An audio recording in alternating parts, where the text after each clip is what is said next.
They say blood is thicker than water. But sometimes, the deepest wounds come from those you once carried in your arms. My name is Margaret. And this is not just a story of love and betrayal. It's a warning. I was 58 when I became a mother again. It wasn't supposed to be this way. I had already raised my daughter, Emily. She was my pride, my sunshine. We were a team. I was a single mother, working 2 jobs while she studied, and I never once complained. I did what mothers do. I gave her everything. She grew up into a strong, smart, stubborn woman. She got married young, to a man named Mark. I never trusted him, but she was in love. What could I do? Then Noah was born. My grandson. The second my eyes met his, I felt it. A connection deeper than blood. He looked just like Emily when she was little. Same big brown eyes, same mischievous smile. He would grow to call me Grandmommy, with that sweet toddler voice that made every bad day vanish. But life is cruel. Emily died in a car accident when Noah was 4. It was a drunk driver. She was on her way to pick up groceries. Something so ordinary, gone in a flash. The day I got the call, I felt something break inside. I screamed. I clawed at the walls. I begged God to bring her back. But the world doesn't pause for grief. It keeps spinning, even when your heart stops. Mark, her husband, couldn't handle it. He vanished. No goodbye. No explanation. Just gone. So there I was, 58 years old, barely scraping by, now raising a 4-year-old child. The first few months were a blur. Noah would wake up crying, calling for his mom. I'd hold him, rock him, lie and say she was watching from the stars. Every night, I'd cry silently after he fell asleep, biting the edge of my pillow so he wouldn't hear me break. I sold my car, took up cleaning jobs, cut coupons, learned how to make pasta stretch 5 different ways. But Noah, he was my light. He was curious, kind. One time, when I had a terrible cold and no money for medicine, he walked to the neighbor's house and offered to trade his toy dinosaur for soup. When I asked him why, he said, "Because you always take care of me. Now it's my turn." That night, I cried in the bathroom for an hour. Noah was always gifted, not just with intelligence, but with heart. He noticed everything. When I was tired, he'd draw me, "Get better soon," cards. When I looked sad, he'd make up jokes. He once said, "Grandmommy, when I'm big and rich, I'm gonna build you a house with a garden and no bills." I laughed, kissed his forehead, and said, "I don't need a mansion. I just need you." I meant it. He did well in school. Brilliant, actually. Top of his class every year. Teachers loved him. I saved every report card in a special box, even the crumpled spelling test he aced in 3rd grade. He wanted to study computer science. I didn't know much about that world, but I knew he had a gift. I picked up an extra job to help him apply to universities.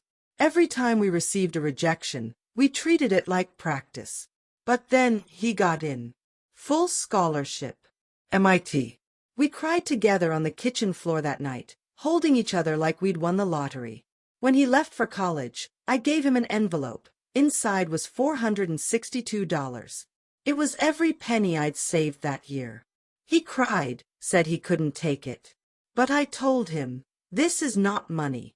This is my love, in paper form. Use it when you need it."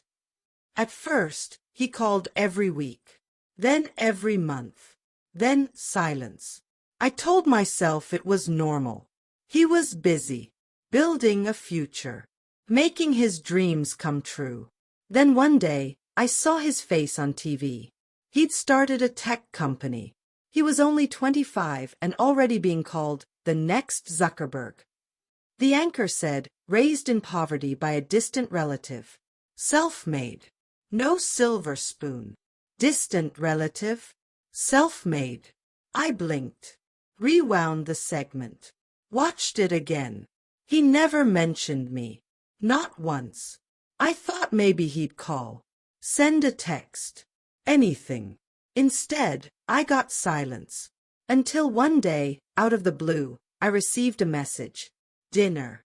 My penthouse. Friday. 8 p.m. No greeting. No, how are you? Just that. Still I hoped. I put on my best dress. I baked his favorite lemon pie. I wrapped it carefully, even brought a photo album with his childhood pictures. The building was massive. Polished glass. Security at the door. When I said my name, they looked at me like I was lost. His place was on the top floor. He answered the door in a designer suit, phone in hand, barely made eye contact. "Hey," he said flatly, stepping aside. Inside were people, young, rich, buzzing with ambition. Music playing. Wine flowing. A girl in red heels looked me up and down and whispered something to her friend. Then I heard it. Someone asked, "Who's she?" He replied, without hesitation, "Oh, that's just the maid who raised me." The maid. Everyone laughed. I stood there, pie in hand, heart bleeding. I waited for him to correct it, to say, "Just kidding, this is my grandmother." But he didn't. He clinked his glass and toasted to making it out of nothing. That night, I walked out, left the pie on the counter, and didn't look back. But I wasn't done yet. You see, over the years, I'd been saving. Every birthday, every holiday, every bonus. I deposited it in an account, in his name. By the time he was 30, it was over $1 million. I'd never told him. It was supposed to be a surprise. A gesture.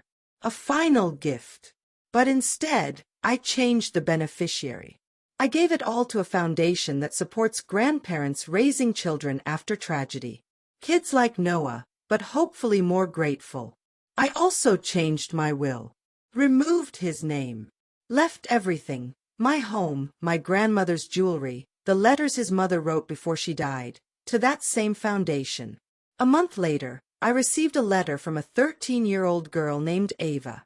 She'd lost her parents in a fire. She was being raised by her blind grandmother.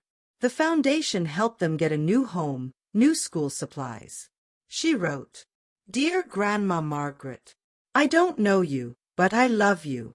You made my grandma cry happy tears. When I grow up, I want to be like you, not rich, but good." That letter meant more than any mansion. Months passed. I kept to myself. Planted a garden. Adopted an old dog from the shelter. But then he showed up. On my doorstep. Noah. He looked older. Tired. Worn. He asked to come in. He said he'd been sued. Betrayed by a partner. Lost millions. The media turned on him. He asked why I never reached out. Why I cut him off. I didn't yell. I didn't cry. I handed him a photo of us, him at 6, grinning with 2 missing teeth, arms around my neck. Then I asked, "What do you see here?" He whispered, "Family." I nodded. "Then why did you call me the maid?" He couldn't answer. I made us tea. We sat in silence. Before he left, he asked if I had any money. I told him I gave it all away, to children who still believe in family. He said nothing. As he reached the door, I handed him the pie recipe, the same lemon pie he used to love. I told him, "You can start over. Just remember who you are." He looked back one last time. I haven't seen him since.